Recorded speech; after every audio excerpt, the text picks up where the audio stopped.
Hey, what's up, everyone? Before we get started, I just want to say thank you again so much to those of you who have decided to sign up to become Extras members via my Buy Me a Coffee account. It continues to help out immensely in regards to all of the other rising costs and continue to help keep this podcast going, whether it be website fees or the subscription to StreamYard that allows me to record things remotely, so on and so forth. Nothing's getting cheaper. Costs are only going up, and of course I don't have anybody to split expenses with. I'm pretty much doing this all on my own. So those of you who have decided to sign up, man, it's really gone a long way. I really appreciate it, and I hope that you all are enjoying some of the extra content that I'm trying to provide for you to earn your hard-earned money and support. So if you have been enjoying it, feel free to drop me an email. Tell me what you think. There's only going to be more stuff added as time goes on, including audiobooks, other video content, and different stuff. So I'm really trying to give you all the most bang for your buck, for your hard-earned money, and I hope you'll continue to stick around and help support. Thanks again so much, and on to this next episode of the Falconry Chronicles podcast. She literally goes down after a squirrel, grabbed it by the tail. Is the only thing that she had ever actually touched. Grabbed it by the tail, lost it, of course, and she was under like a patch of barberries or whatever you call them. I don't know, some thicket type thing, right? And she literally, we were like, man, did she get it? Did she get it? We're on our hands and knees looking under the bush, and there she is. Obviously, she didn't have it. And she literally looks over at us like a Tyrannosaurus Rex, starts running out the bushes. Hey, what's up, everyone? Welcome back for another episode of the Falconry Chronicles podcast. And this episode was one of the last couple of the 5 or so episodes that I recorded while I was hanging out up at Ian Anderson's place in Iowa last summer in July, I believe it was, and had a chance to sit down with Tyler while I was there and talk about his falconry and business and animal training, running beagles with Harris's and all kinds of other good stuff. So we're just going to go ahead and jump right in as always, and I hope you enjoy. Here we go.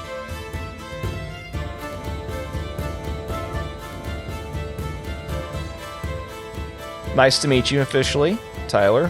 We're going to go ahead and get started here. And remind me again, where is it exactly that you're coming from today? So I live pretty much Lincoln, Nebraska. I live on an acreage outside of Lincoln called Palmyra. So basically Lincoln, Nebraska. So all right.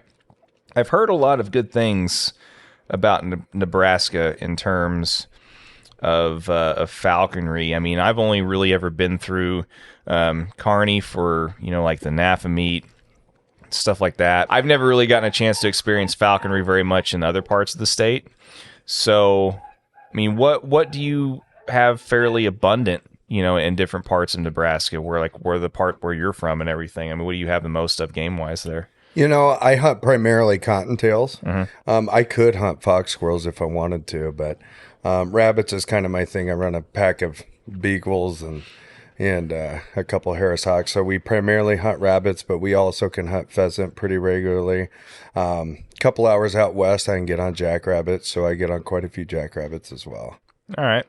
Yeah, so fairly well-rounded place. Yeah, there's actually quail, prairie chicken, pheasant, all that kind of stuff. A little bit further west, but we can still find them around. I was going to say, I mean, I've heard like it's kind of a not so publicized state for, long wingers in a lot of ways because of that.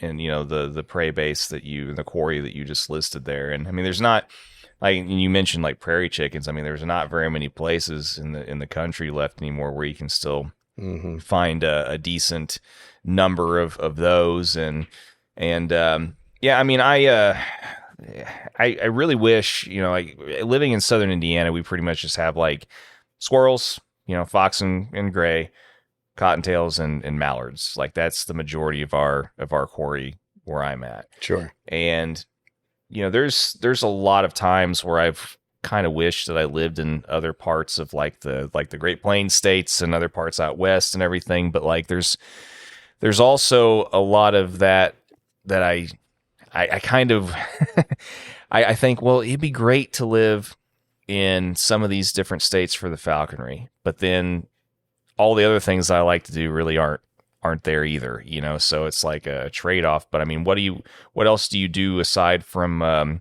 falconry? Like, what do you do for a living and stuff? Right. So for a living, I actually market and sell motorhomes by day, but then I also train competition protection dogs by night. So I got a dog training and boarding facility as well. So I train protection dogs, and we do a lot of fishing. So generally in my off season of falconry, we do a lot of fishing. We got to get a lot of good reservoirs within the Midwest, within a pretty close proximity to where I'm at. So. Yeah, well, what type of fishing? Sorry to cut you off there. I want to clarify what type of fishing though, because I've been trying to dabble and get into fly fishing a little bit, and I didn't know if it was more that or just more of your traditional. No, definitely not that. Yeah. A lot of chasing walleye. We like to fish for a lot of hybrid bass, white bass, northern pike, stuff like that. Not so much catfish, but we do some largemouth fishing as well. But we pack up the boat and end up going to lakes all summer long and chasing the fish around till the leaves start dropping off the trees and we start flying those birds again. So yeah, I've got a lot of childhood memories of going to the lake, on weekends and stuff with, especially like on my dad's side of the family growing up and everything. And ironically enough, I would always end up in the damn lake every time I went fishing. It kind of became a running joke. It's like, Dad always would joke that he wouldn't be able to take me anywhere. If there was a body of water, I was going to end up falling in it. And yeah, I mean, it held true a lot of times, that's for sure. But well, I mean, it sounds like you do a lot of cool stuff, outside of falconry also. But I mean, is it mainly just protection dogs, or I mean, do you do any other kind of just basic training with other breeds as well, or is it just that one niche mainly? Mainly that niche, but we do train pet dogs as well for everyday Joe Blow. But I have a trainer that does that for me, but for me in particular, it's mainly protection dogs. And I'm assuming with like, Shepherds, Malinois, stuff like that. Absolutely. Yeah. Generally German Shepherds and Malinois are the two primary breeds. There's some other breeds as well, but definitely German Shepherd and the Malinois. Yeah. Yeah. Seems to be the kind of go-to for that. They are. Field. They are. Yeah. It's, it's like, don't try to fit what's that saying? Square peg in a round hole. Exactly. Yeah. I feel you. Yeah. There's some other guys that I've met that have done that kind of thing, and don't get a peregrine for cottontails. Yeah. Yeah. That's, yeah. Don't get a dachshund for home protection. Right. Exactly. Yeah. I mean, this is debatable. They are the murder hounds after all. The killing machine murder hounds. As at least they bark. But yeah. Well, yeah. I mean, they're good for the home alert. Yep. But and that's protection too. So. Yeah. Yeah. Good warning dogs. Not so much. They might put up a little bit of a fight, but they're probably not going to win. No kidding. Yeah. Well, and so how long have you been doing all of this other stuff? I mean, have you been in like the dog training aspect of things is kind of like a semi? I mean, I don't know if it's ever come close to being like a primary gig for you, but I mean, has it been more of a side gig the majority of your life, or has it been, something that you've always incorporated in with just a main job, or how's that gone for you? Yeah. So coming out of high school, I was real into horses. And I still have horses, and we train horses, and my daughter shows horses as well. So I started out with horses, training horses, and then I got a couple of Dobermans at the time, and I was training them, and I ended up, finding out that there was such a thing as trick competitions. I taught them to do a bunch of tricks and so forth, and started going to these competitions for fun, and then started winning these competitions. And I was like, oh, maybe I could be good at this. And then I met a police officer that was like, I think you should get into police work. So then I started doing police stuff. And then from the police stuff, then it started to branch on out. And then it started to branch out into competition protection sport, which is super involved. It's like falconry is my break from schutzen, my protection stuff. So like falconry for me is easy, Right. the other stuff is way more demanding. Yeah. But it dogs was always a primary gig for me until about 7 years ago. I fell into this motorhome gig, and if I can make as much money training dogs as I can selling motorhomes, I'd still be doing dogs primarily. Right. But I've got a guy that helps me, and we do, boarding training and all that. And so if I'm not flying birds, I'm either fishing or I'm training horses or I'm training dogs. Yeah. Well, yeah, it sounds like you stay busy. Nothing else. I am the busiest guy you've ever met, I promise. I don't know. I might be able to give you a little run for your money. I'll tell you how my schedule's been here lately and how it's going to be for the rest of the month. We might be able to debate on that later, but not that it's a competition or anything. But if nothing else, I will just simply say that I sympathize. You're right, right. Because it's a blessing and a curse being able to stay busy and feel like if you've got to stay productive and kind of having that personality where if you have downtime, it feels like there's something wrong or whatever. It gets tiresome sometimes. You hit the nail on the head. Like I am always moving. I feel like if I'm not moving, I'm losing. Yeah. I mean, I have my moments plenty of times where I am totally fine, just sitting watching a movie, this, that, and the other, whatever. But I mean, if I feel like I don't accomplish at least one productive thing each day, I've not done something right for that day or whatever. It just feels weird to me. But yeah, so as far as the falconry side of things, then I mean, how early in your life did you get into it and stuff, or did you is it something that you discovered early on or later, or I've actually known about falconry ever since I was in junior high. I didn't understand it to a great deal. I didn't have a great understanding of what it all entailed, but I knew of it. I watched plenty of videos of it, and I always knew that someday I'm going to do this. And with my dog stuff, it's so demanding. I never thought that I'd ever be able to do it. So I always said, when I retire someday and I've got more time, then I'll do it. And I was actually at a dog trial competing, and the judge at that trial was from, I believe he's from North Carolina or South Carolina, but he is a falconer.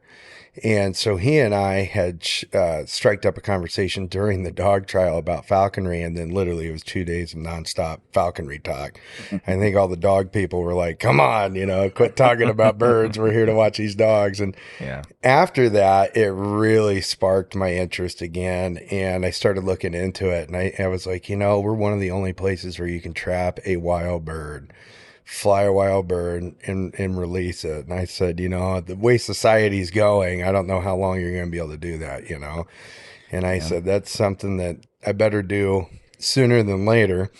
And after further review, I realized, especially with the way I hunt, I'm glad I didn't wait till I was retired, because it's going to be tough to do when I'm retired. It's a lot of work. Yeah, it's well, and I've mentioned this several different times in conversations with other people as well. But I mean, I'm always kind of perplexed and just kind of I don't know. I'm always surprised, I guess, at the people that get into this much later in life. I mean, there's guys that I know that have gotten into this in their late 50s, 60s, hell, even almost borderline 70s and stuff. Yeah. And they've already had, all the knee surgeries, the hip surgeries, this, that, and the other. And it's just they pull it off. But, I'm just for me, it would have been very difficult. And just to clarify, I'm not saying that it's impossible. I mean, I actually have a lot of respect for people that can pull it off, at a later age, But I'm always kind of surprised by their ability to do it, number one. But at the same time, I know for me, it would be kind of tough knowing that there's certain species and certain forms of falconry that I probably wouldn't be able to do, and knowing that going into it, and I guess it all depends on what your mindset is, but for me, I'm the type that I want to be able to try all this different stuff, right? And sometimes to my detriment. Sure. But I mean, I guess I don't know if it's just a flip and a change of mindset. I mean, I'm sure that some of these people that get into it older, at older ages and stuff, are just happy to be able to do it at all, as well.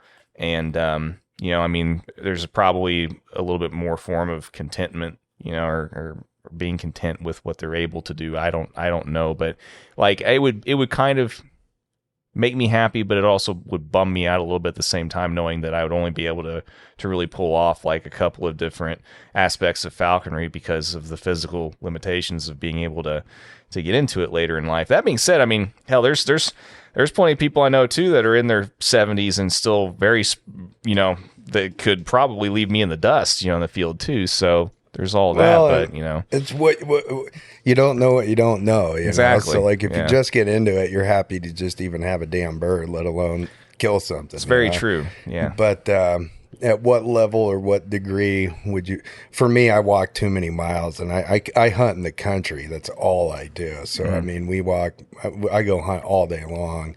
And we walk miles and miles, and we're up and down ravines and creeks and everything else. And there's days I'm out there where I'm like, man, I'm glad I'm doing this now, because I already know when I'm 60, 70 some years old, I cannot do this. Right. It won't be possible. Right. And that's kind of what I was, the point, that I was getting to with all that is like, I'm glad that you were able to go ahead and not have to wait until retirement and stuff to get into it, because I know for me, it would be kind of a hard pill, a bittersweet and kind of hard pill to have to swallow for myself, just speaking for me personally. But I mean, like, about what year was it? About how old were you whenever you got into it? I mean, how many years have you been practicing now? So this will be my fourth season as a falconer, and I did essentially a 3-year apprenticeship. So the first year I did a 2-year apprenticeship, but my sponsor at the time wanted me to come out for a full season, which is understandable. Make sure that I was into it and so forth. So I did it actually worked out perfect, because what I did was I ended up getting dogs for falconry, and I had never had hunting dogs or trained anything in that avenue. So I actually got a pack of dogs. So I got a pack of dogs, got rid of those dogs, and then got a new pack of dogs. And I spent a full season, training these dogs, getting permission on fields, finding the game, working the dogs, and we were a pretty well-oiled machine by the time I ever got a bird, which was great. So then when I got my first bird, it was just immediately, we were successful right out the gate, because everything just was already running. I just had to bring the bird and put the bird into the puzzle, Sure.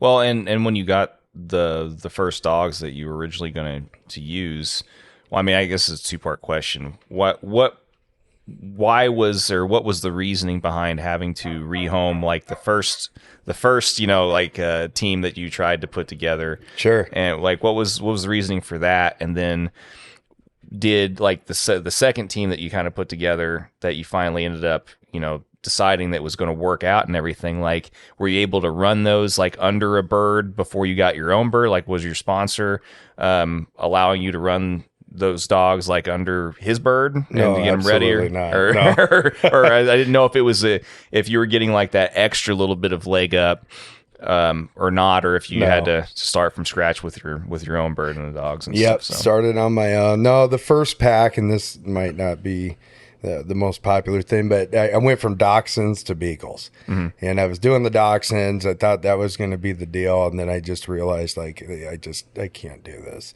So I went to beagles, and then when I went to the beagles, that was much better, because I hunt in the country. I need dogs that can actively go out on their own and run these rabbits, and I live in the country, so all these rabbits, they're not like city rabbits, right? They're very hard to find, and they're hard to tackle.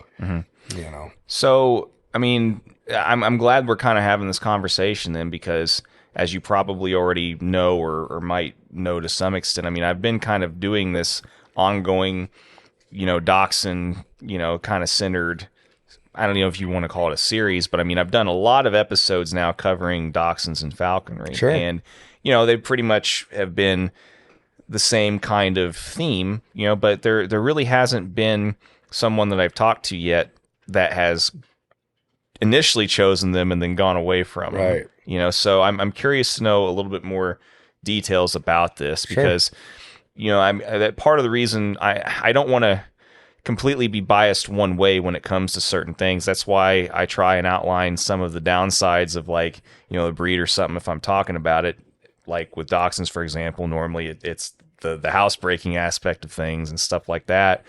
But I know that probably being in the country, you're having to cover a lot more ground and stuff, right?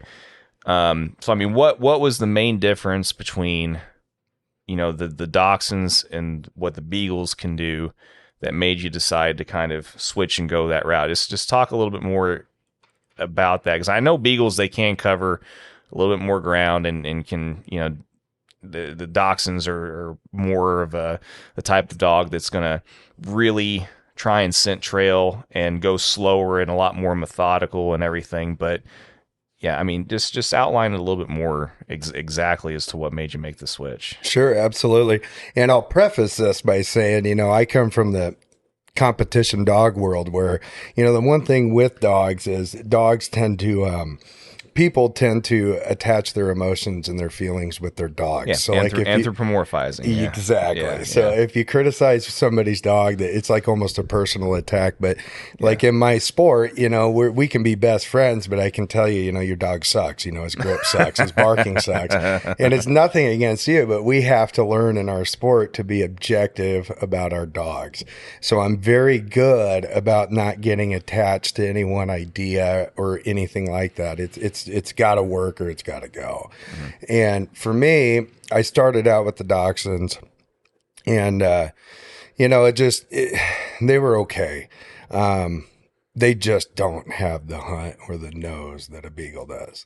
A beagle can run out into the middle of the woods and go find that rabbit and bay on it and run it back to you or run it all day long.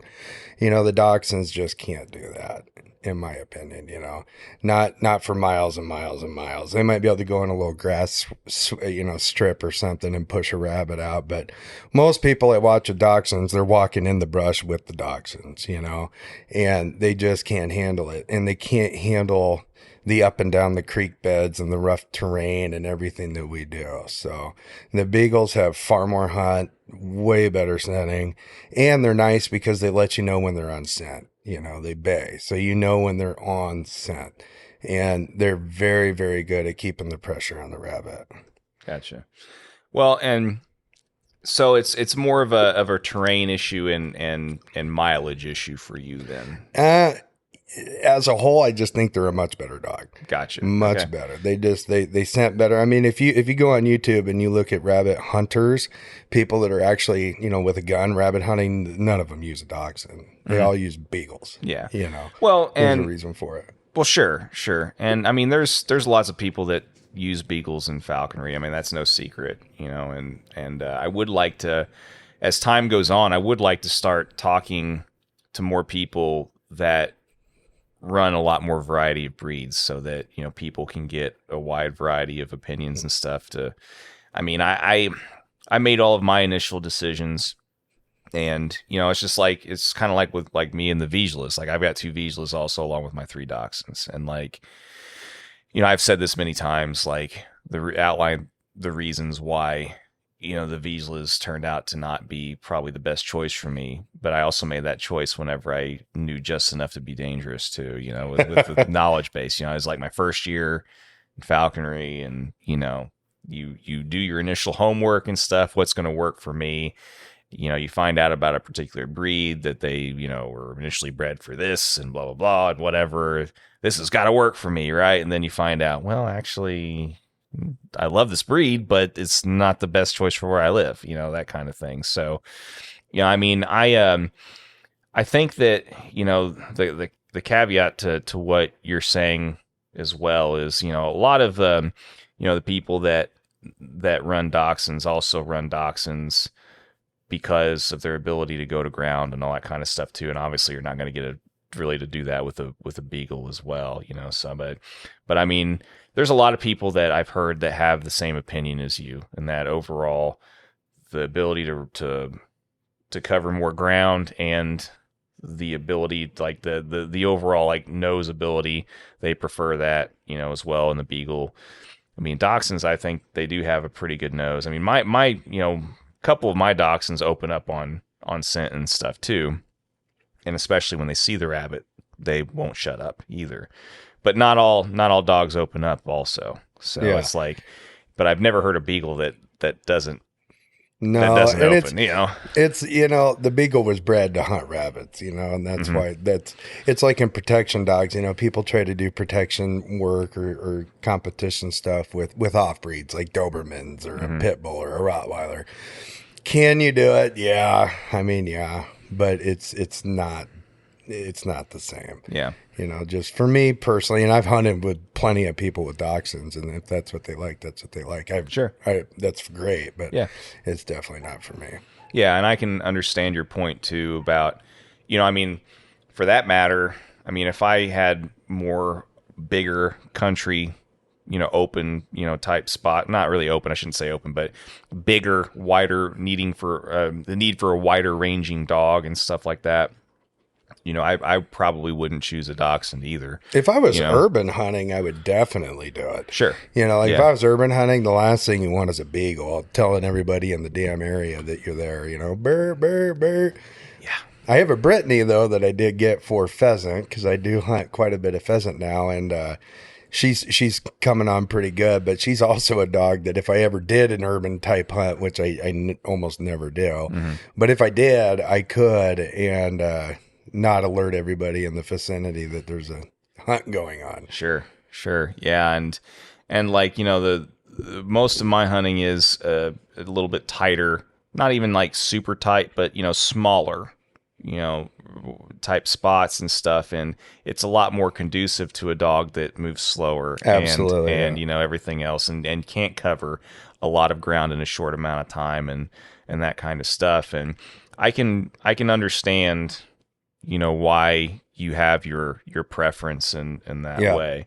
And that's why, like I said, I like highlighting, some of the pros and cons, because like, I know reemphasizing the fact that, once again, when I first got into this, I knew just enough to be dangerous, but I wasn't thinking the extra 2 or 3 steps ahead as to why this might not be as good of a choice as this, because you only know to look at this, right here, but you're not thinking about the extra factors that that only really comes with experience. Right. So I hope that people will continue to get, a lot more, frames of mind, the more I have more conversations like this that kind of compare and contrast, the pros and cons of, and so, I mean, as far as all that go, I mean, how many beagles do you run at a time then?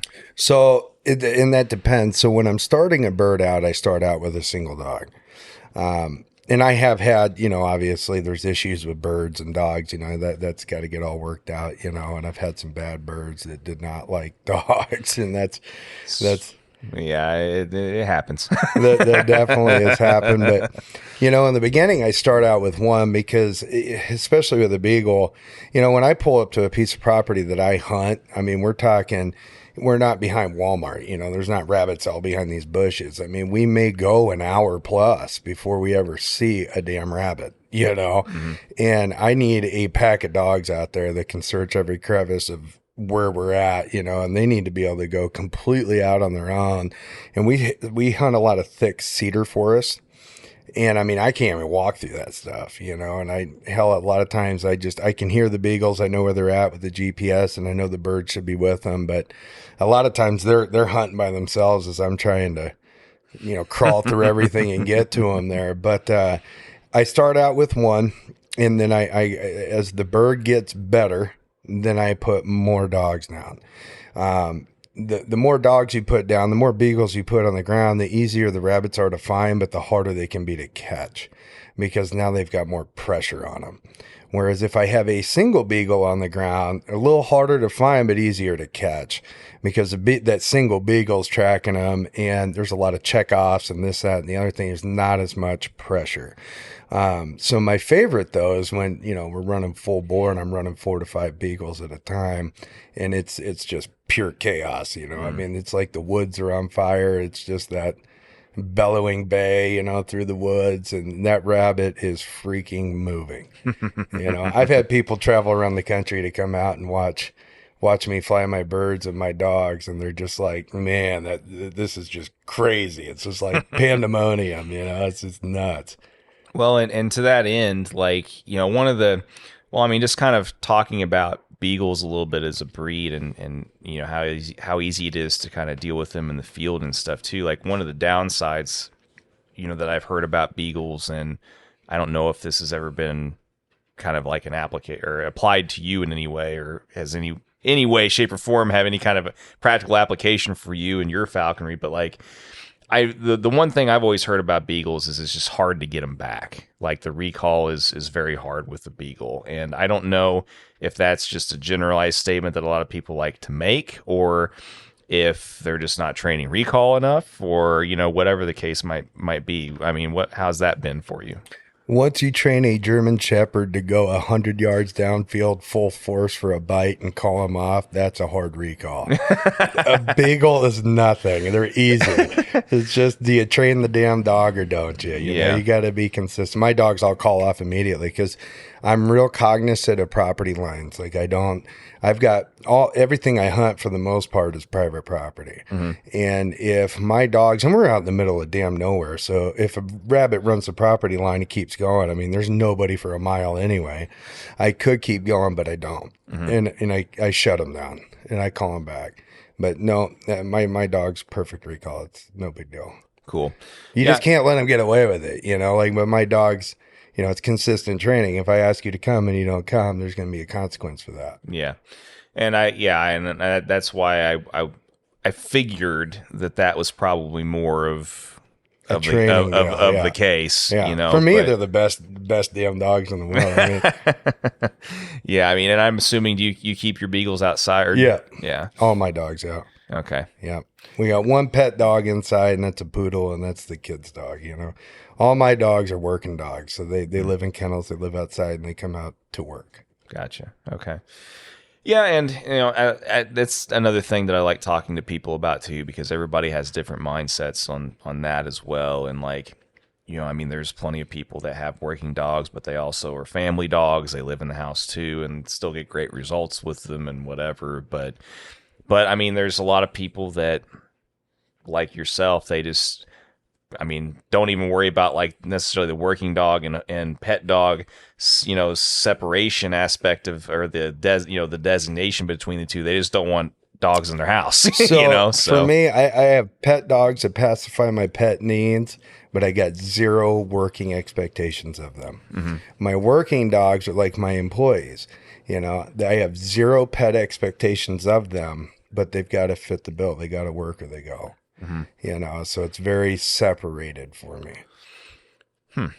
Yeah, and I think that for a lot of people, there's like that whole middle like gray area. Yeah, absolutely, because we love our dogs. Everybody loves their dogs. They get a dog, it doesn't work out, they want to suffer through it for 7 years because they love it and it's their baby, and that's great. But that's definitely not me. Yeah, and I think there's a lot to be said for that too, because like going back to my Vizslas, for example, I mean, I love my Vizslas, but whenever they pass, like I'm not going to get another Vizsla. Right. Yeah. I mean, I would never discourage anybody else if the circumstances are right for them to get that breed, because I love the breed. I think it's a great breed.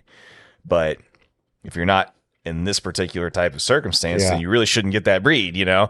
And like going back to, it's just lessons we learn, as time moves on and everything. But I think there's a lot of people that want one dog to fill both needs. Absolutely. And so, and it's like that everywhere. Like in our protection dog world, people want to have the killer dog that steps on the field. He's just powerful and everybody's afraid of him, but they also want that dog to be the dog that runs around the house with kids.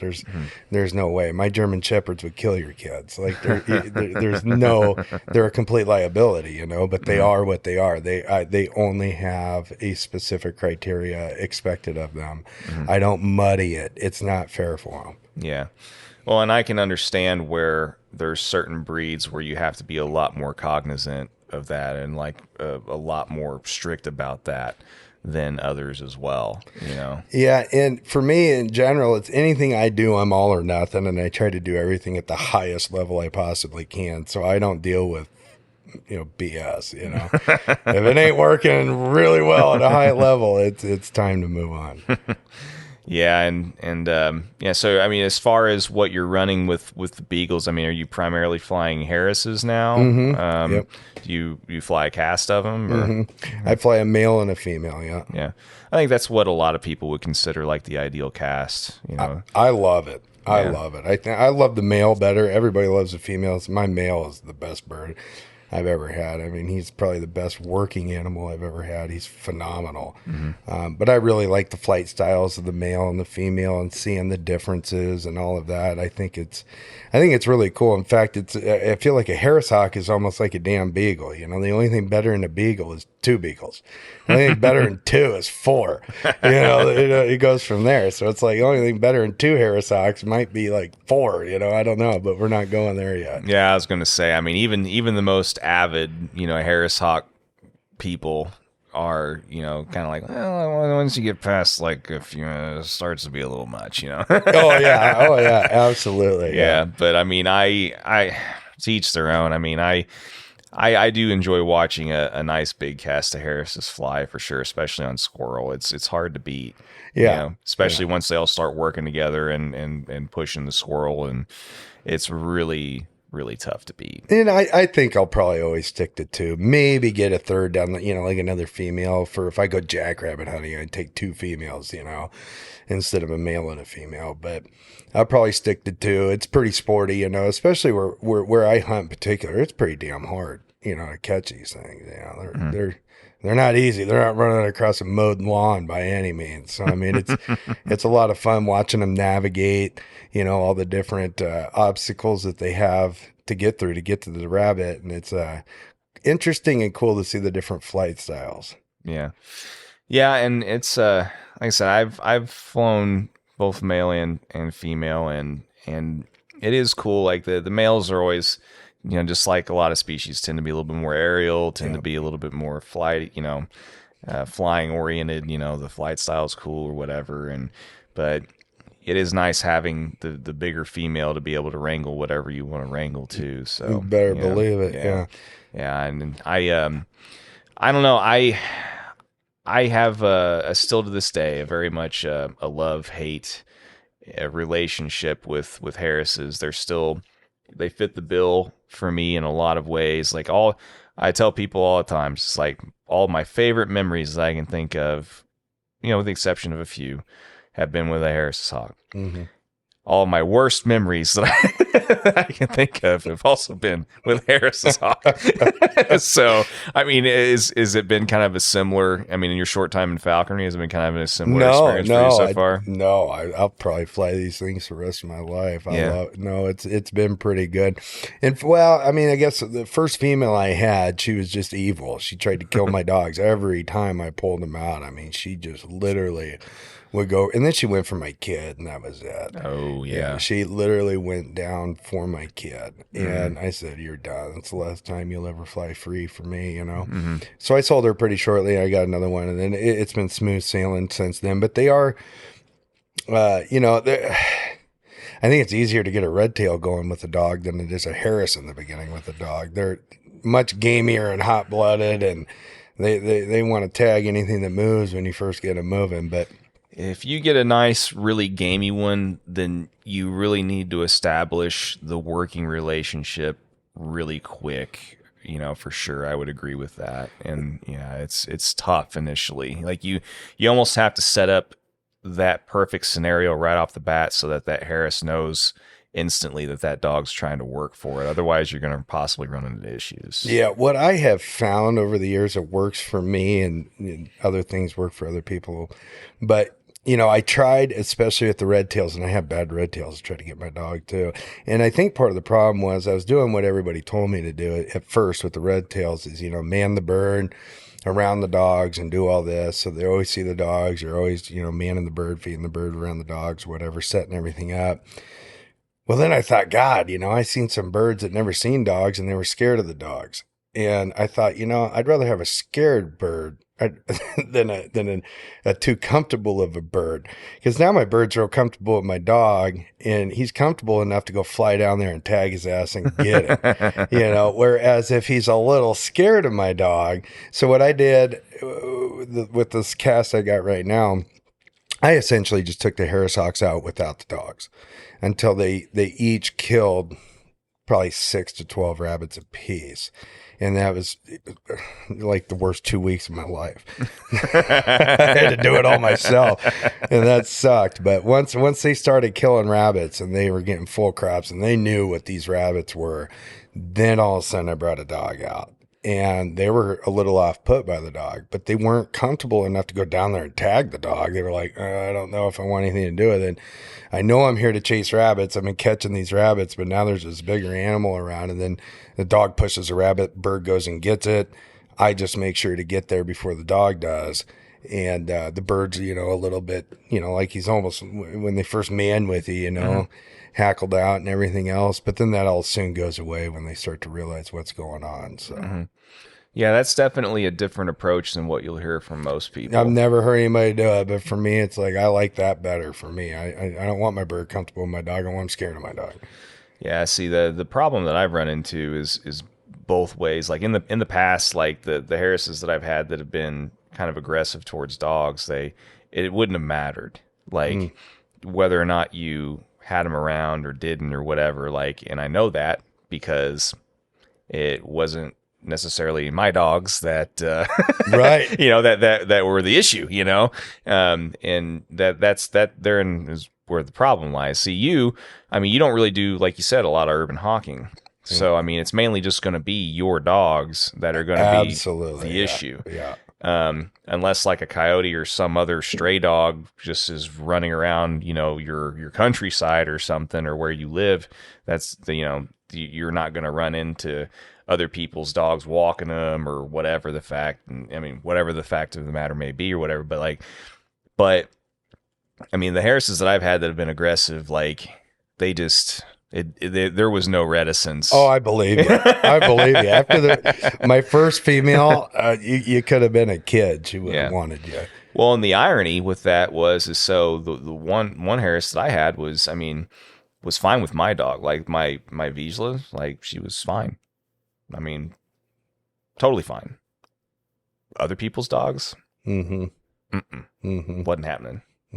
And it's funny, they had to get real selective, and like that's why I've always been told by people that have hunted Harrises with dogs for a long time, and with the range of breeds too and stuff. It's just you have to the sooner you establish the working relationship one way or the other, however you go about the socialization beforehand, whether there's a lot or not or whatever, the bird has to know that particular dog is working for it. Once it does, and once it understands that, then you're usually fine. But up until then, there's always that risk. And so I was just, like I said, that's interesting to hear that from you, because it kind of almost reinforces that in some way, because like, I think if the bird has it, especially a Harris, has it in its mind that it doesn't like a particular thing, like, it's not going to be off limits either way. Right. And I don't want to give them the opportunity. Now you're sitting on the couch manning your bird and the dog does something, and your bird's like, I don't like that. I'm going to remember that when we're out in the field someday, First experience is just like, whoa, what's that dog doing here? Oh, there goes a rabbit. I got it. Boom. Okay. Sure. I need to, it seems, for me, it works. That's how I like to do it. I think that it's not necessarily in a lot of ways any less valid than looking at it from the other perspective either. Absolutely.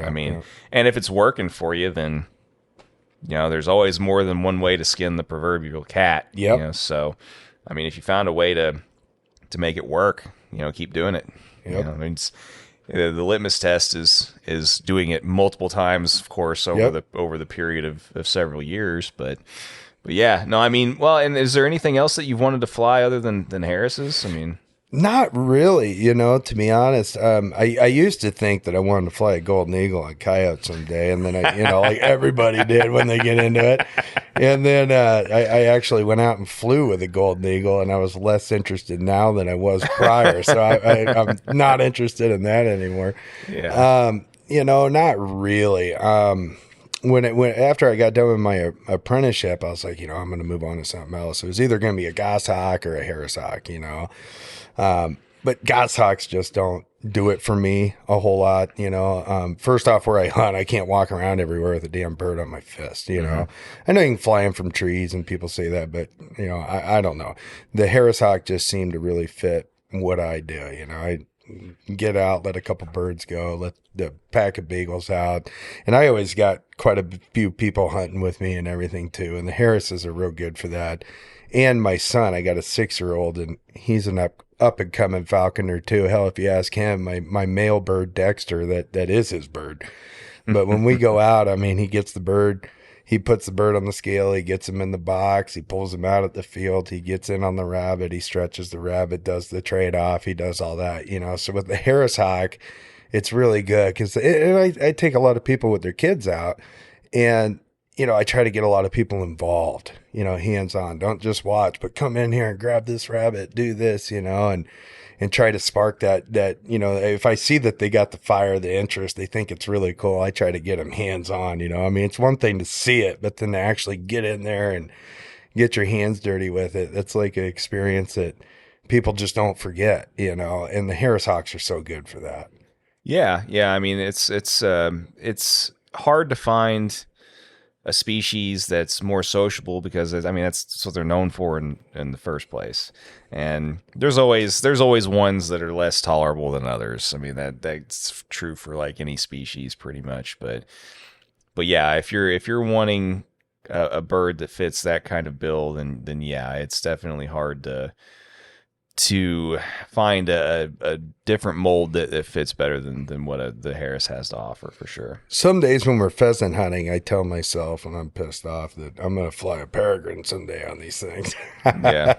But I don't know if I'll ever really do that or not. But yeah, we catch some pretty good pheasant with them. I mean, we got 16 last year, which is pretty decent. And that's not like we're trying all season long either, but they're, when you get one, you get wasted that night, Yeah, there is that. Yeah. The celebrations can run amok occasionally. No, yeah, with us. But, yeah, you get a pheasant with a Harris. I mean, we work our asses off for every one of those damn things. And like whenever you are doing that, are you using a T-perch? You primarily gloves still? I mean, T-perch, yeah. T-perch, and I've tried to incorporate my horses into that as well because walking through ferocious amounts of CRP. Yeah. I was going to ask you about that. I remember you mentioning at the beginning of the conversation that you also raised horses or worked with trained horses and stuff, and I didn't know if you incorporated that in your falconry at all either. Absolutely, so. More animals I can throw in there, the better off I am. But this year. I did last year. The year prior to that, I did a little with the horses. I did a little bit more last year. The horses, okay, so there's kind of a funny story, but I was like, I go out there and hunt this CRP for these damn pheasants, and my Harris Hawks, man, I mean, they're savage little boogers on these pheasants, man.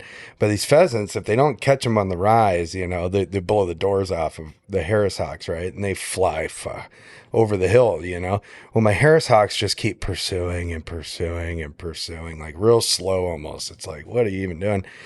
And they'll follow them, and when those pheasant put down, they'll go down after them, and they're so far away. I mean, you're talking half a mile to a mile away. And by the time my fat ass gets over there, I mean, I can't find them. And so if I go pheasant hunting, I learn, I put telemetry on them, because before I'm sitting there trying to listen for bells and they're under the grass on a pheasant or something. So I was like, I need to bring horses into this because it takes me too long to catch up with these things, So then I get the horses out there and I'm like, oh, this is great. I can go all the way over the sunrise in about 10 seconds flat. So first time the bird flies all the way over, over the hill and so forth after the first pheasant, I'm like, bam, I'm right there. But then I realized, oh my God, I still can't see my bird. Now I'm on a 1,200-pound animal somewhere around my bird. So then I look to my buddies and I tell them, I'm like, stop your horses. Stop your horses. Don't step on my bird, And I'm like, so that's kind of tricky. But I am going to start, I think, incorporating my horses more, especially as I get older, because we travel so damn far. I mean, we walk all my friends are like, how are you fat? You know, you do more exercise than anybody I know. It's like, well, I drink more out there than I burn. I drink more calories than I burn, you know. But I think the horses, it's pretty cool. You know, if you could cover a lot of that ground on horseback, it's pretty good. I wondered about that because, I mean, the only people that I really talked to that have incorporated horseback before is, you know, guys like Harry and you know, a few other people, but they're mainly more in that kind of deserty, you know, type terrain, you know, not a lot of overgrowth, you know, in at least not in the way that you have, you know, out here and stuff. So I wasn't sure if there would be any extra terrain type challenges to incorporate that or not. And absolutely, you just kind of outlined one of them. But so in CRP, you know, there's not much of a terrain issue for the horse, but through the remainder of my hunting, there actually is. So how that would really look is that I'm walking with the horse along the wood lines and going as far as I can. When a bird goes down or goes around a creek or something that the horse can't maneuver, then I've got to do some training with my horse where you have to teach them how to hobble or how to ground tie reliably, or you find a tree that you can tie them to and then abandon them for a while, you know.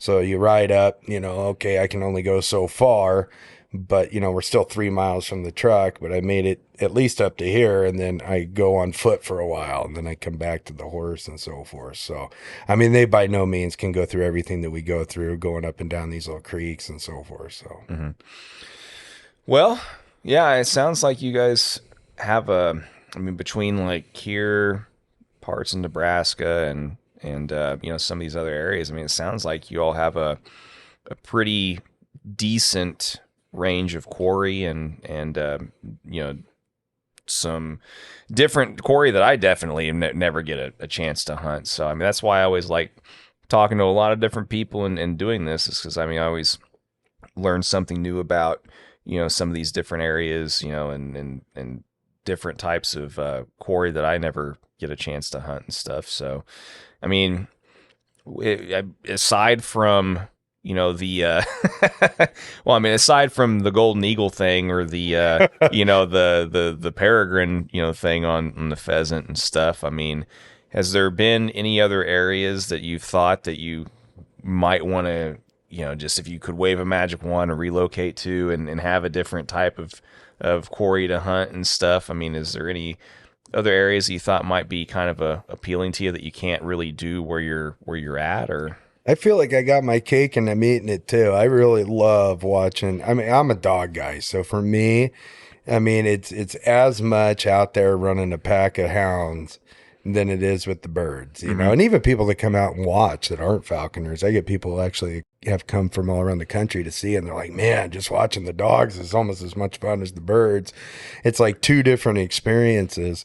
So for me personally, that cottontails and pheasant, you know, that's kind of my gig. I don't think there's really anything else that I can think of. And jackrabbits, but jackrabbit hunting isn't as fun as cottontail hunting for me, but it's fun. I mean, it's cool once they get it, you know. It's a battle, but you by far have been kind of one of the more interesting or intriguing conversations I've had, because you've had some different viewpoints that have been completely polar opposite than usually what the majority of people usually think, you know. So this has been really? It's been interesting. Yeah, I've not ever heard one person ever say that they've thought, like, you know, jackrabbit hunting is like less, you know, interesting or less fun to them than, like, you know, cottontails, for example. Like, that's cool though. I mean, like I said, you meet all kinds of different people and you know, find out what turns all these different people's crank and stuff, you know. So I mean, it's interesting, you know. Like I said, you're the first person that I've talked to that I've ever heard that from. Oh, really? That's crazy. Even I have a lot of people that come out, friends and so forth. So every weekend I got a group of people out there, and they're all like, are we going pheasant hunting? Because none of them want to do that. That's just walking around for endless amount of hours with a damn T-perch. And then none of them really want to go jackrabbit hunting either, because it's basically the same thing. Other than, you know, I don't know. There's just something about being out in the woods. You know, like I got a buddy, he's like, man, this is like real TV, like real hunting TV, you know, like you're out there watching these birds maneuver through everything they do and all the distance you go and so forth to get these damn rabbits is cool. The jackrabbits, I mean, once you get them up, I mean, you're walking around with a T-perch for however long, and then you get one up, and it's spurts of fun, you know. And then when they get it, it's exhilarating because it's a goddamn fight, you know, which is cool. Yeah. But the cottontail with the beagles, it's just nonstop chaos. You know, you watch any of my videos, you can see some of that stuff too. So it's for me, it's the best. And all my friends, man, they don't want to go pheasant hunting, they don't want to go jack hunting. If we're doing cottontails, let's go.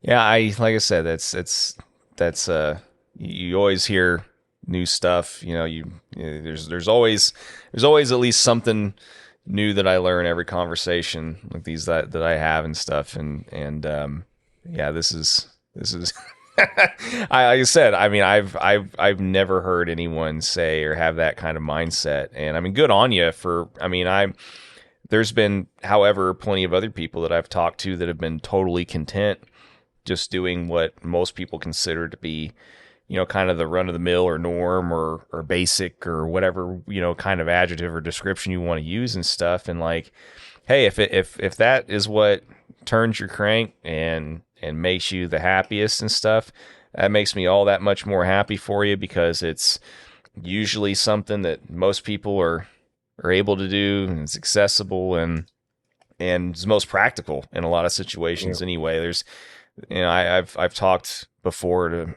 with other people about the whole forbidden fruit conversation, right? You know, we all tend to want to lust after these different types of things that we can't do and fantasize over what we can't normally have and stuff. And it's always nice talking to people that are perfectly fine and actually really prefer over the other things, you know, what they actually already have at home and can do on a normal basis. So that's cool. Yeah. I mean, I can go out and kill 200 rabbits. Well, we do a lot of catch them, at least two. We don't kill all of them, but you know, we can go out and catch 200 rabbits a season, you know, find something else, you know, like prairie chicken. You can go find them, but I mean, my Harris hawk isn't going to get that by any means. But, you know, even like the pheasant, you know, like we got 16 last year. And I mean, I try in the beginning of the season, I try somewhere in the middle, and then I usually end my season on pheasant. I've caught so many rabbits, I say, okay, I'm done with the rabbits. Let's see how many pheasant we can knock out before the season's over. But even pheasant, it's hard to put a full season together on them, you know. Rabbits, I can go out every single day and just have a blast. Okay. Yeah. No, I mean, there's nothing wrong with that. You know, I don't want to give people the impression that there is, because there's not. I mean, that's the meat and potatoes of a lot of people's falconry, you know. And so, I mean, it's great. I mean, and I'm like you. I mean, having, you know, been hunting with dogs now for a little while, and, you know, appreciating just how fun that aspect of things is also. I mean, I'm like you. I get just as much fun and joy out of watching the dogs work as I do the birds and stuff. And, you know, I'm perfectly fine most of the time, just, you know, even just like taking the dogs out, letting them run, letting them go after rabbits and everything else, and just seeing just how excited they get, and, you know, all the things that come with all of that is just as much fun to me as the birds and stuff. I mean, I've asked this question. I mean, being a dog guy for as long as you've been, like, I've asked this question to lots of other dog people as well, and like, if hypothetically speaking, if you couldn't fly the birds anymore, or if someone like basically gave the option, you can't run dogs anymore, you can't fly birds anymore. I mean, which is the one that you're going to give up? That's kind of tough. Gun to the head. That's kind of tough. I mean, you know, if I didn't have dogs, I'd have to hunt different. I'd have to do urban hunting, you know. I'd rather catch less game and be in the woods than be behind Walmart catching a ton of it. So I'm going to say I'd go with the dogs. Yeah. Because without the dogs, I can't catch any rabbits. I mean, I got my sponsor. I finally got her running a beagle. And, you know, she hunts pretty hard. And a lot of people in her area do. But, I mean, it's hard to catch like a dozen or more rabbits without a dog. you're not getting 200. That's for sure. So I don't know. It's tough. Falconry is a pretty special thing. So that's hard to say. I don't even want to pick, but I don't even want to pick. I get rid of both of them and ride horses. How about that? Yeah, you gave like 2 cop-out answers literally in the same sentence. That's hilarious. Yeah, no, I most people I think choose the dogs. I mean, in reality, if most people that are falconers and also dog lovers and incorporate both, I think most people have the same kind of mentality. They would much rather give up the birds if they had to, and it's just an interesting perspective. And I mean, I don't know. I mean, hopefully we won't ever have to give up either, but I just can't do it one without the other, really. Right. I don't even, be honest with you, I don't go out there and run my damn dogs on rabbits without birds either. I feel like I had a gun hunter from West Virginia travel in the country. He wants to hunt every state. He's a big rabbit hunter. He's got a pack of beagles, and he wants to hunt in every state in the country, even Hawaii. Apparently, he said there's rabbits out there. I couldn't believe it. But he stopped on out here. He watched my YouTube channel, and he reached out to me, and he was like, "Hey, I'd like to come out and check this out. Seems like you got some good rabbits down there and so forth." So he came out, and he didn't even think he was going to like the birds because he wants to be the one to kill the rabbits, And man, by the end of the trip right now, in fact, he is taking his exam to become a falconer, and he hopes to have his bird this fall, and he's coming back down because we go to these spots, and he tried to shoot a rabbit, and he couldn't because it's so thick of cedars, you got to see that damn rabbit. We go out there with my bird and we catch 5 in like an hour and a half, and he's like, "Oh my God, these are better than my gun," but it's one of those things where the birds are so damn special. It'd be hard to give that up, I don't know. It's hard to say. Yeah. Well, I'll let you off the hook. I'll be nice since this is our first time meeting each other and everything. I'll go ahead and let you leave it with that, I guess. But but anyway, before we start to wrap this up, I always get at least 1 or 2 good, memories, hunting stories, whatever, and then also a piece of advice. So before we wrap this up, we'll go ahead and get, 1 or 2 of those memorable experiences or hunts or whatever the case may be from you. And then a piece of advice, we can wrap this up, man. Oh, a memorable, God, I have so many. I don't know. My if you ask me, hey, what's the most memorable moment you've had in falconry? It's actually my first red tail. I got this bird. I didn't know any better, and she couldn't catch anything, nothing. And so it turns out that we think I went all the way to Michigan and met some master falconers. One of them you had on the podcast, the dachshund guy, Paul. Yeah. And I went out there and met him, and I'm like, what is going on with this bird? Like, I know how to train animals, but I can't kill anything with this. I go out 7 days a week with this bird. My wife's killing me because she's like, I thought you were only going to hunt, like every other day or whatever. You're hunting every day. And I'm like, we can't stop until she catches something, And I get this bird baggies, and put a baggie on the ground, and she would come down full force from a tree on this thing and land and just kamikaze dive into the ground 6 feet away, And so I took her out to Michigan, and I found some people who knew more than I did. And they were like, man, something's wrong with this bird. Like, she had West Nile or something, but she can't see, she can't see. Well, I was glad they said so because they encouraged me to cut bait with her. But she was a dog killer, and she would nonstop try to kill my dogs. And I wanted everything to work so bad. I'm like, we're all going. Every day, though, it turned into like a nightmare, and it was starting to be like, why am I doing this? This bird sucks and it's killing my dog. And one day I'm out there and I got my friend with me, and this damn bird, she literally goes down after a squirrel, grabbed it by the tail. Is the only thing that she had ever actually touched. Grabbed it by the tail, lost it, of course. And she was under like a patch of barberries or whatever you call them. I don't know, some thicket type thing, right? And she literally, we were like, man, did she get it? Did she get it? We're on our hands and knees looking under the bush, and there she is. Obviously she didn't have it. And she literally looks over at us like a Tyrannosaurus Rex, starts running out the bushes and just grabs my dog by the face and just starts immediately trying to kill this dog. And me and my friend, we go and I swat the bird off my dog, which I've learned much better now how to get birds off dogs. I'm pretty good pro at that by now. But I swat the bird off. We literally, it was so vicious. She kept coming, and I grab a stick, and I'm like warding this red tail off my damn dog. And my friend's looking at me like, why do you want to do this? Like, is this normal? And I'm like, I have no idea. You're like, sport of kings, man. Sport of kings. Sport of kings. I'm like, I have no idea. So we're like carrying my dog back to the truck, trying to ward her off, and she just kept coming for this dog. And that was my most memorable experience. It was extremely tragic at the time. I mean, we were supposed to be having fun. It was extremely frustrating. I was 6 months into it, hunting 7 days a week, haven't caught a damn thing.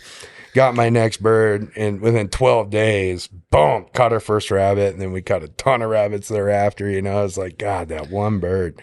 It's birds like that teach you that life's too short. Right. Like for sure. Well, normally for me, like I told you, like if something doesn't work out, I cut bait. But I'm an apprentice. I can't just cut bait. I can't just. Well, and as apprentice, a brand new apprentice, you don't have any frame of reference to go by either. No. Like you're like, there's got to be some thing that just hasn't happened yet. That's going to magically happen. It's all going to come together or whatever. And you don't realize that, hey, you just that's silly. Like you just go trap another one. Right, you don't know any better at that point. I had no idea. Yeah, and like as a brand new apprentice too, like you don't know that you can be selective. Like the first bird that you get, like you won't have to work out so bad because there's no other red tails in the world that exist except that first one that you trap and stuff. Like, there's none other. They all disappear off the face of the earth aside from the one that you just trapped, and this one's got to be it. I mean, isn't that cool though? Yeah. Like the first day you ever trap a bird, that's like one of those moments. It's like having a kid or something. It's like the one you will never forget. That I mean, for everything you got to do to get into this sport, for the day to actually come where you trap one, it's oh my God. I still remember that day. I still remember the day very vividly. Yeah. Oh man, I remember being, it was one of the days that I can remember most, going from like 0 to pissed, and then from pissed to just elated, like all within about 15 minutes. Because well, I mean, I'll go ahead and tell this story real quick, but like you'd have to know my sponsor, good guy, whatever, but he was very like OCD and kind of anal retentive about certain things, right? And like the BCs that he made, like were the amount of nooses on his BCs are just like, you couldn't even see the wire, like it was just, there's so many loops, so many nooses. That's how mine are, because I suck at tying knots, so that's how I do mine. And so, we always would joke. It's just like, well, yeah, if a bird even like breathes or flies anywhere within 10 yards of the thing, it's gonna get noosed, right? So we see a red tail, it's an Emmy, we throw the trap out, that bird's on it, whatever. It gets hung up. We drive up to, we getting ready to get out and getting ready to run up to it. That thing gets loose and flies right back up. And the running joke in the group, because we all know each other, right? And everybody knows how he makes his traps and stuff or whatever is his running joke. And as that bird's flying up the tree, my sponsor's just like, you've got to be kidding me. Like, whatever. And so we back up and he's just like, we'll just give it another 10 minutes or whatever. And I'm just like, internally, just my head's about to explode. I'm so pissed, and it's like, I'm never going to be able to trap one ever. It sucks, and about 10 or 15 minutes later, the thing, I must have been hungry enough. I mean, it went back down on it again and we were both surprised even. I mean, he was probably less surprised than me, of course, but I mean, I was shocked that the thing even made another pass at it. Ended up getting trapped and getting caught. and that's the bird I ended up flying. Ended up, being a really, really nice male red tail, and had a lot of fun with him that first season. But yeah, man, it's like we we all look back and realize just how green we were, like even after a handful of years or whatever. And it's just like, man. Well, I look back on the 40 minutes I'd spend on every bird I was hoping would come down to the trap. Like, why did I spend so much time? Yeah. Once again, it all goes back to that frame of reference, and we just don't know any better. Like, you don't just like, you get so laser focused on that because, it's just like, oh, never mind the fact that if you just drive 5 minutes down the road again, you're going to see another one probably or whatever. Like, we just don't know any better. You just get so hung up on that stuff. But exactly. Yeah. But anyway, is there another, memorable thing that you can think of as far as any other birds that you've flown or anything? Or man, I got plenty of memorable stuff. I don't know how appropriate it all is, but I don't know. Nothing extraordinary, I guess. I don't know. Memorable flight, or when do you remember the first time, for example, that like things kind of came together for the first time with your dogs and the bird? No, not so much, because that happened pretty quick. Yeah, that happened pretty quick. The memory I have of that is just spending 2 weeks out there every day beating a cedar tree, sweating my ass off trying to get a rabbit without a dog. Yeah. But not so much. I don't know. I don't have any like extremely memorable flight. There are. So I guess my most memorable flight would be the first time we got a rooster. And that was the biggest thing, because, I'm out there without a dog. I tried the beagles at that point, and the problem was I found out the rooster run. They like to run like road runners, Yeah. So I'd be like, God, is my dog on a damn rabbit? He's 300 yards out there, 400 yards out there, and then boom, there goes a rooster, and I'm 400 yards away on a T-perch, Mm-hmm. And so I was like, these beagles aren't going to work for this. So I did go get a Brittany, but the first rooster we ever got, I was dogless. And I tell you what, I spent weeks of just nonstop walking the CRPs, just bound and determined to find and get a rooster, and finally in the very first one, I got it on my YouTube video too, and you could just hear the yes. It was like the most exhilarating. Like, I just felt like I won the damn lottery. Like, it finally all paid off, and it was just so much. It was overwhelming, It was like, I finally did it. We did it, Very cool. Yeah, it's man, anytime you accomplish that goal, it's just, there's nothing like it, for sure. Yeah, and it's not easy to do with a hair sock, Yeah. Well, there's definitely other species that are a little bit more suited for it, but hey, Harrises can catch pretty much anything that most of the other birds can. Absolutely. What they lack in speed, they gain in intelligence. Yeah. You know. Yeah, it is what it is. We everybody has their biases. Those have been highlighted and documented. Oh yeah, a lot absolutely. over time. Yeah.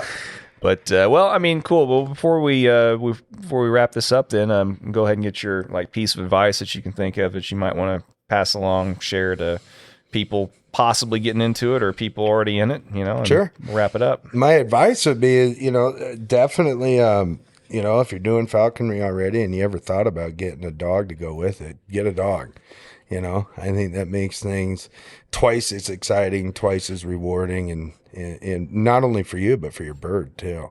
I think adding a dog to the situation is absolutely awesome. I would definitely recommend doing that. And if you're aspiring falconer, like I once was, who thought, maybe I could get into this later in life, I just get into it, just dive into it, find a falconer, go out. I take people out all the time. In fact, I just had a guy message me yesterday from central Nebraska, wanting to know if he wanted to get into it. Just falconers are usually pretty willing, I think, to take people out and share information. Just, make sure that you add to the situation, don't take away from the situation, don't be late, and and this, that, and the other thing. But dive into it, get into it. There's no better time than now. Just do it. It's a fantastic.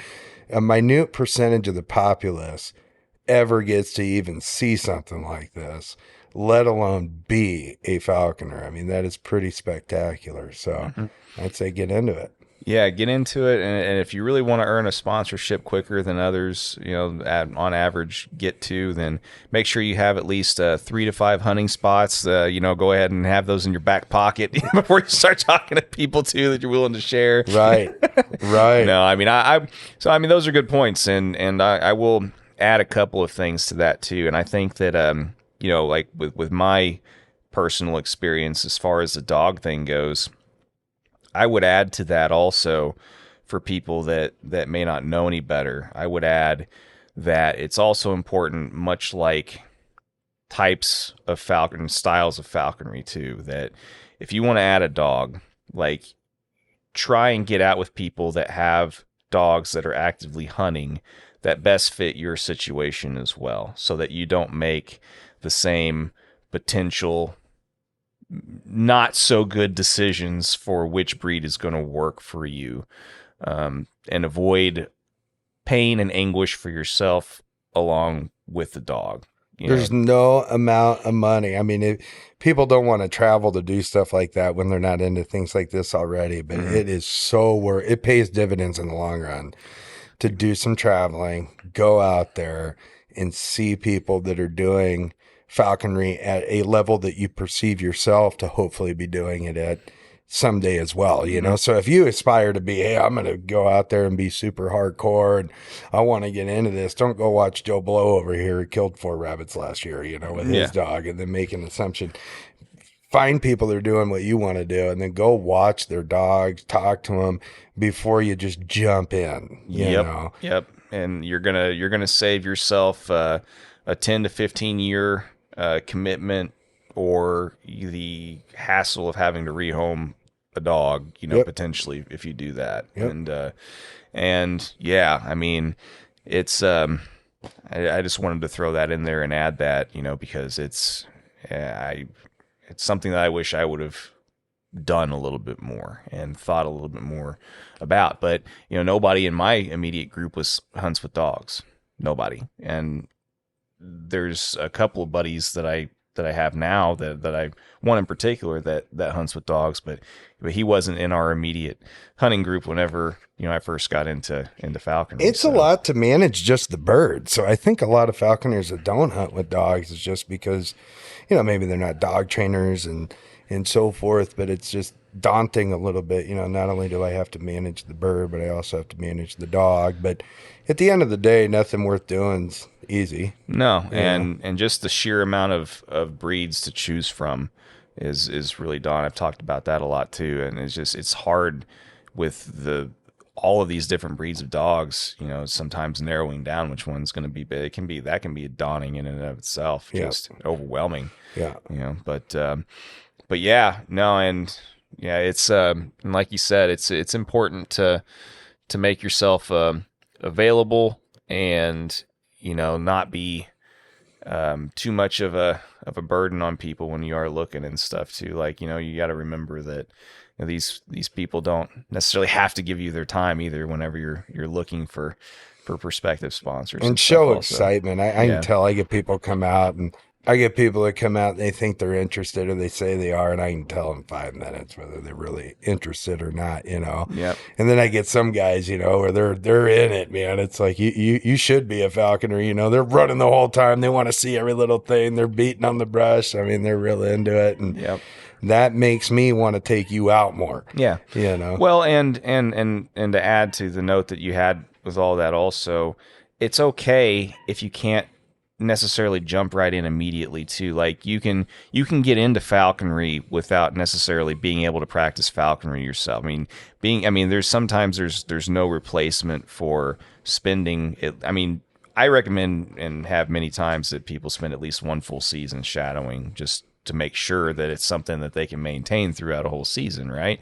But if you've got to spend multiple seasons just helping out, learning the ropes and all that kind of stuff, like there's not anything wrong with that either. Absolutely, man. I can't agree with that enough. And I've got a couple guys that want to be falconers. One of them's in med school, though. He's going to be a surgeon. And he said he wants to take the test. He's all into it, and he could.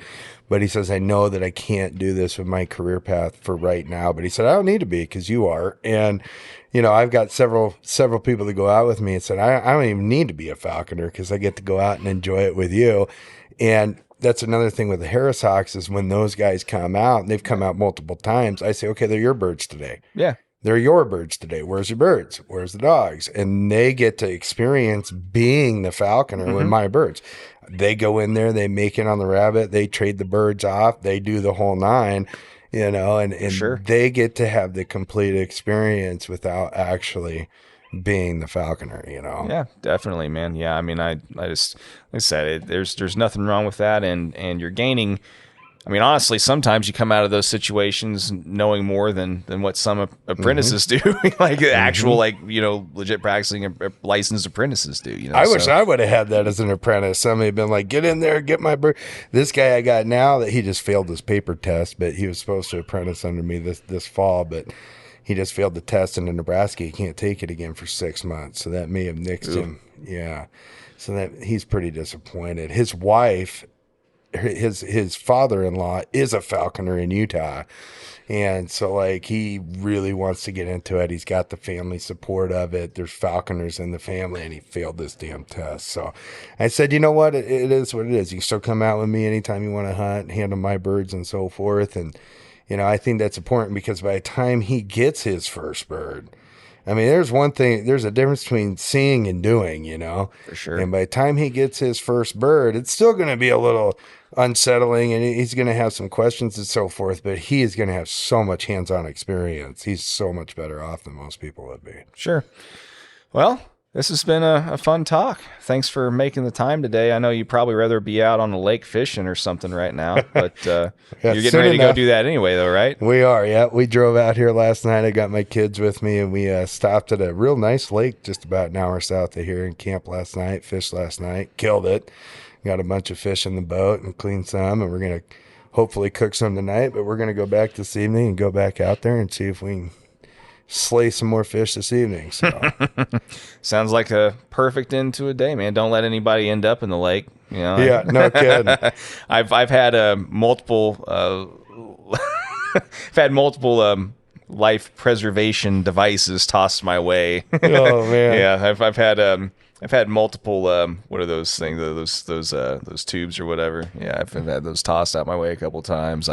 My dad, like, whenever we went to Kentucky, like one weekend when I was a kid, he I'll never forget this. We got too close. We were underneath bridge or whatever, and he's just like, go over there and push us away. We were getting ready to, you know, kind of running, or the current was taking us into the pillar or whatever. Right. Now go over there and push us off of that. And yeah, I pushed us off and lost my balance and ended up right in the dam, you know. It was just like, tossed me the life preserver, you know, and everything. And just, yeah, fun times, man. Fun times. Well, it sounds like you got a better management and better grasp of that whole thing than me anyway. So, yeah, we try. I got a couple spots this summer. We're going to do fishing. We're going to do some surf and turf. We're going to go fishing in the morning, then hawking in the afternoon. I take my bird on the boat and drive him across the lake to the hunting ground. Nice. That'd be kind of cool. So yeah, that's cool. That's cool. Yeah. And then, you know, like I said, just anytime you can have lake fun and not like, you know, go skiing, tubing, or whatever else also. And I remember having a couple of wardrobe malfunctions when it come to that also. Having to swim to retrieve trunks and things a couple times. That's not so fun either. But anyway, well, I'll let you get on the road, man. Thanks again for the time. Thank you so much. And I very much appreciate it. Yeah. I hope it was fun, and we'll hopefully get a chance to maybe hunt sometime. Yeah, something. that would be great, man. Thank you so much. Oh, yeah, and real quick, too, did you have anything you wanted to plug? Did you want to plug your YouTube channel and stuff before we... Yeah, sure, man. I appreciate it. It'd be Forke Haas Falconry channel. F is in Frank, ORKEHAUS Falconry. And got a lot of good videos up there. It's hard to film falconry all that well, but we sure try. And my son really likes getting in there, and he's trying to build the channel up real big. So if you can, like and subscribe. Well, maybe he can give me a hand with mine after it's all said and done too, if he gets a good grasp of it. You a GoPro guy? Or GoPro, yeah. And I got a couple guys that are professional actual videographers, and they came out with me about 3-4 times last season, and then they quit because they said this shit's too hard. Yeah, well, I mean, everybody's enthused. We've had that happen with us a couple times in our group. We actually had the local news station guy come out and shadow us for a day and stuff too, and they did a whole piece on the news about us one time and stuff like that. And it's kind of funny because you look at a nicely edited, professionally edited with the high-end camera type deals and stuff, then you watch your GoPro footage afterwards, and you're like, yeah, oh yeah, something that in person it felt like it happened in your lap. On a GoPro it feels like it happened a mile away. It's tough. It's hard to get good footage sometimes with the GoPro, especially whenever you're trying to record long wing stuff too. It's almost impossible. But I mean, it's great for the squirrel hawking and up close stuff. But it is what it is. But yeah, man. All right. Well, very good. Like I said, I will let you get back on the road and get back on the lake, man. So thanks again. Thank you, John. I appreciate you.